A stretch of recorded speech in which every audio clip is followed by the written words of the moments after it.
Everybody wants to the world. Alright, so how's it going, guys? Welcome back to Toronto. The GM mode commentary. We're going to be taking a different look on things today. We're going to actually be starting the games, but we're not going to be doing them the conventional way like everybody else has. We're actually going to do it a different way, and you guys are going to see. Hopefully you guys like it this way. It's definitely going to be something cool.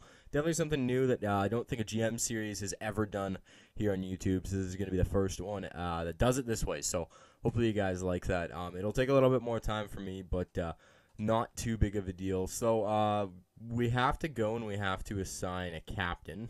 And I can't remember how to do this, but probably the roster. We have to assign a captain on the team.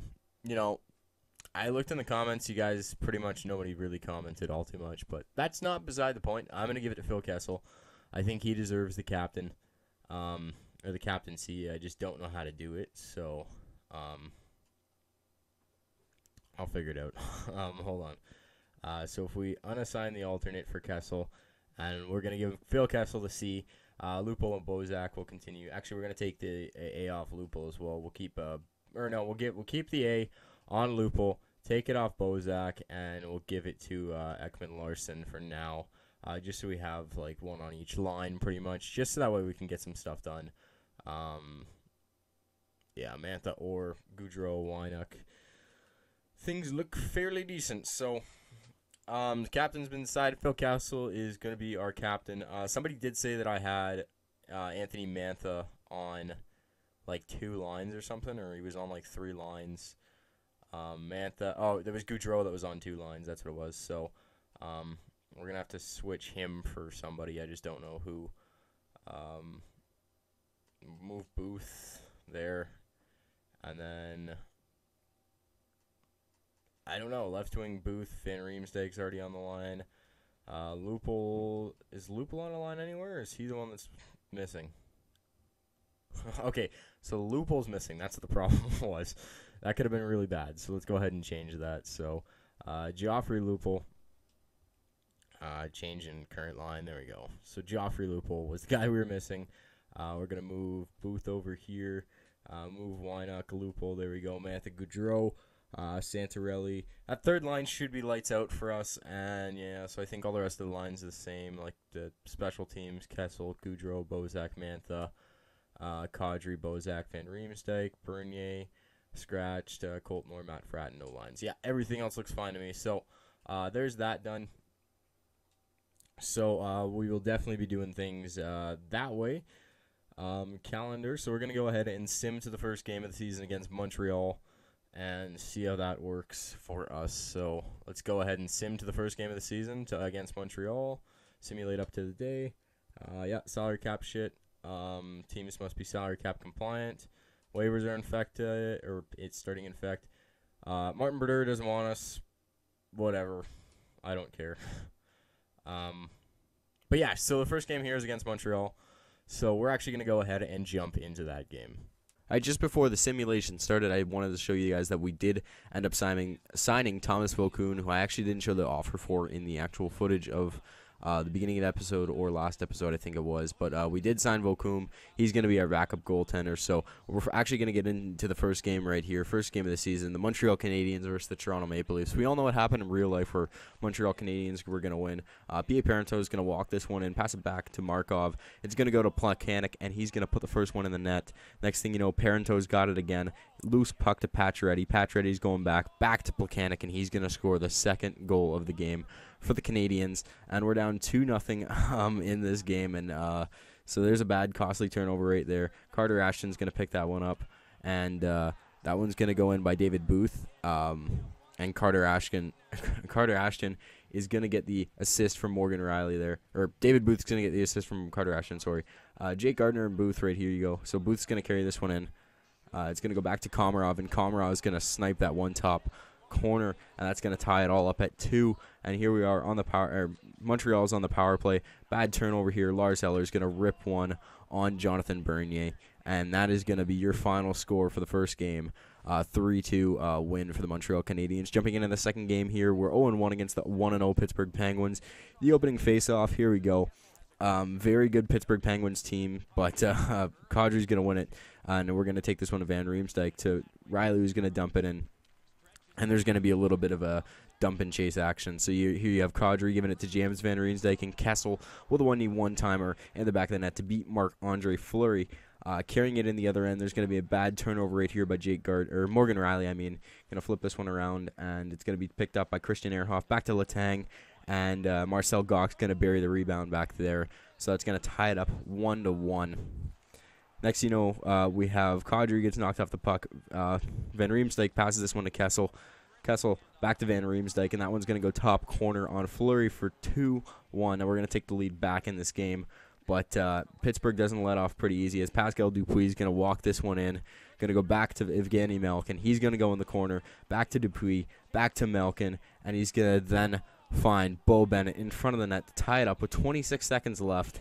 We're headed to overtime. Evgeny Malkin carrying this one along the right wing. Passes it to the one only Sid the Kid, who in, of course, memory finish. He's going to get his own rebound and going to win this one for the Pittsburgh Penguins in overtime. So that's 2 games on the season, 2 losses, 1 in overtime, 1 in regulation. Not the best start of the season that we want, but there you have it. What can you really do when they leave the defense? Leaves Crosby wide open right in front of the net. Not really much we can do, but we're going to head to New York, and now we're going to be playing against the Rangers in Madison Square Garden. The records are about to show up on the screen right now. So here you go, 0-2 for the Rangers and 0-1-1. So pretty much both 2 bad teams, but there you go. There's going to be a little dump in the corner. Franz is going to pass this one back. Going to go across. Stahl's going to pick that one up. JT Miller puts the top corner on Volkum, I believe, is in that, but it could be Bernier.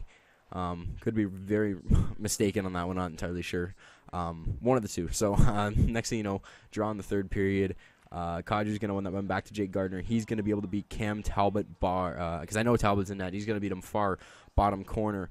And 1-1 in overtime. Kessel is going to walk this one in with a nice little dangle and rip it bottom corner on Talbot to get the first win of the season. So now Toronto is officially on the scoreboard for wins, which is definitely something that is really nice and nice to have. Kessel stepping it up. He's got quite a few points in the last few games, but as you see, there's a one-handed windmill deke. A little bit of a screen, but he's going to beat him far right corner on the bottom. Just with a nice overpowered slap shot there. Captain Phil Kessel is definitely stepping it up on the Toronto Maple Leafs ever since we've given him the captaincy. So we're heading back to Toronto now. We're going to be playing against the Colorado Avalanche in Toronto. Now, if they're anything like they were last season, they're going to be a good team, so this is going to be a good game. But like I said, again, anything can happen in the simulation engine, so we don't know. But 2-1 is Colorado's record. We're 1-1-1 across the board. And here you go, the first play of the game. So bad turnover, Kessel. And Kadri's going to bury that one without a problem at all. Next thing you know, we're going back down the other end of the ice. Ryan O'Reilly has it, or he now has it, and then it's going to go back to Duchesne. Duchesne, O'Reilly, Duchesne. He's going to put that one top corner and not going to miss it at all. Next thing you know, though, James Van Riemsdyk without a helmet, nice little dangle there both ways. Going to find Kadri in front of the net for his second of the night, and we are just getting the show on the road. Next thing you know, Carter Ashton has it right here back to Leo Komarov, and he's going to put that one 5-hole on Semyon Varlamov to give us the 3-1 lead. Next thing you know, on the face-off, Santorelli going to pick this one up. Or no, sorry, actually, Ryan O'Reilly is going to have that one behind the net. It's going to be a costly turnover, and Joffrey Lupul is going to turn that one into a goal right in front of the net.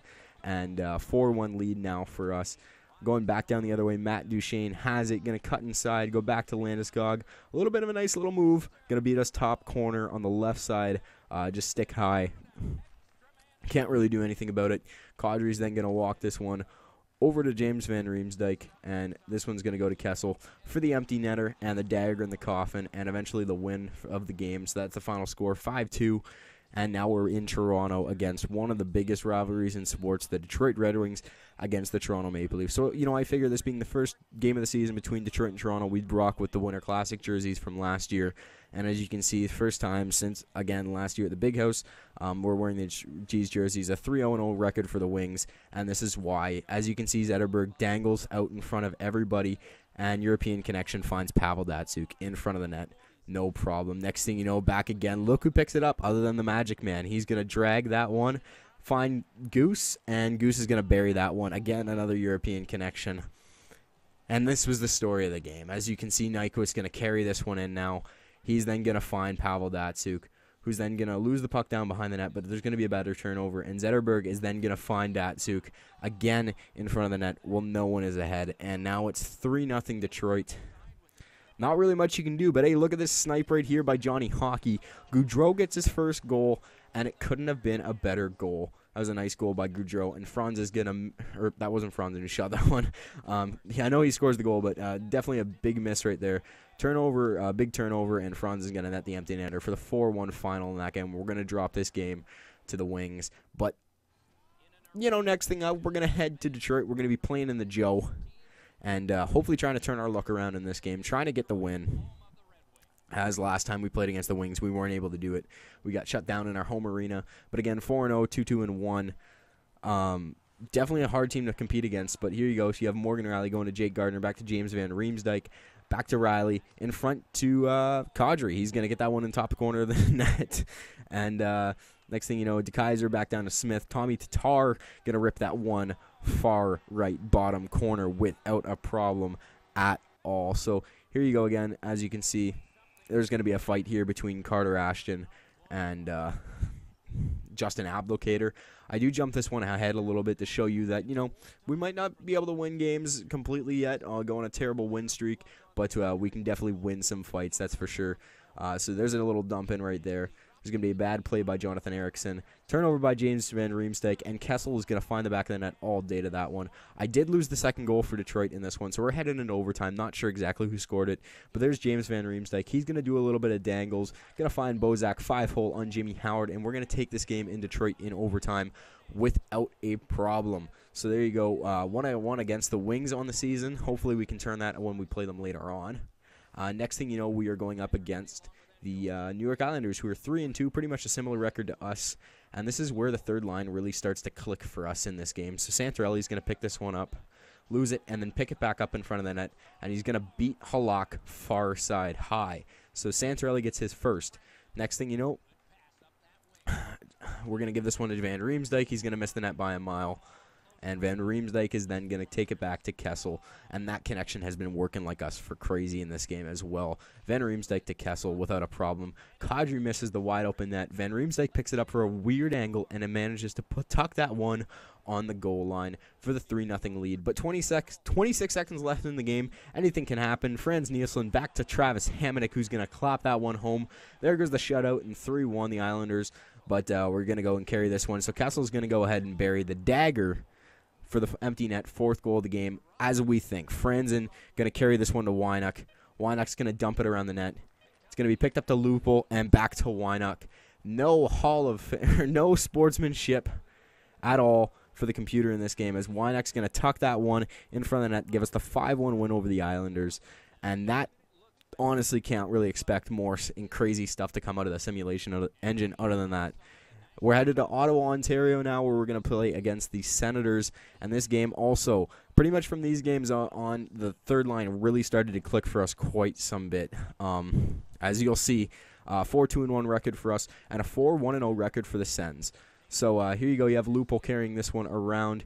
It's then going to go back down to Wynuk. Wynuk's then going to find Santorelli, back to Lupul, back to Wynuk, top corner on Craig Anderson without a problem. This is the third line connection for us, so Kyle Turris is going to carry this one in now. This one is going to then go back to Eric Gryba. Find Cody Ceci, and he's going to bury that one off the post and in. 1-1 now, Ottawa and Toronto. We're going back the other way now. As you can see, James Van Riemsdyk has this one. Centering pass for Kessel, but Santorelli is going to bury it. You don't need Kessel to score goals when Santorelli's stepping it up for us. He's going to get one there. Next thing you know, Leo Komarov has this one, and he's going to take a low shot on the net. David Booth can't get the initial shot, but he gets the rebound. 3-1 now for us over Ottawa, which is definitely something that's very nice to see. Milan Michalek tries to shoot high. Big blocker save by Bernier. Going to take this one behind the net. Finds Legwand, and he's going to get his own rebound and put it up on Bernier for 3-2, cutting the lead by 1. But James Van Riemsdyk isn't going to have any as that, as he hits the empty net with 0.5 seconds left to put the dagger in the coffin and the 4-2 win for the Maple Leafs. So we're doing fairly good on the season, I would say.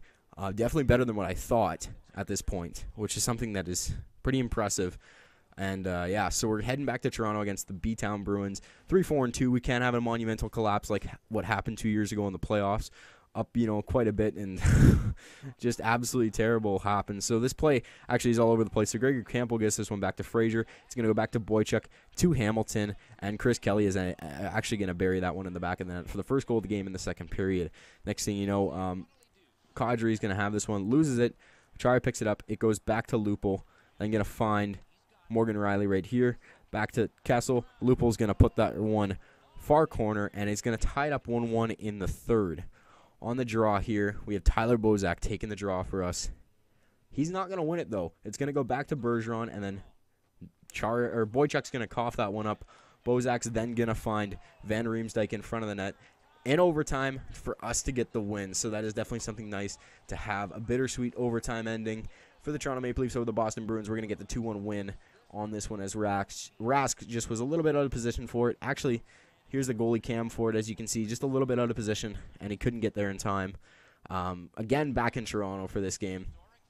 Going to be playing against the Buffalo Sabres, and this game is actually fairly short. There's only one goal that's scored, and it comes fairly often. I don't know why I put such a big intro in on this game, because I'm kind of looking back at it now and thinking to myself, oh, okay, well, whatever. But 2-5-2 for the Buffalo Sabres, 6-2-1 for the Leafs, and here's the only goal. So Franzen goes to Lupul. Santorelli, and somehow it's in, and that's the game. That's the EA logic for you.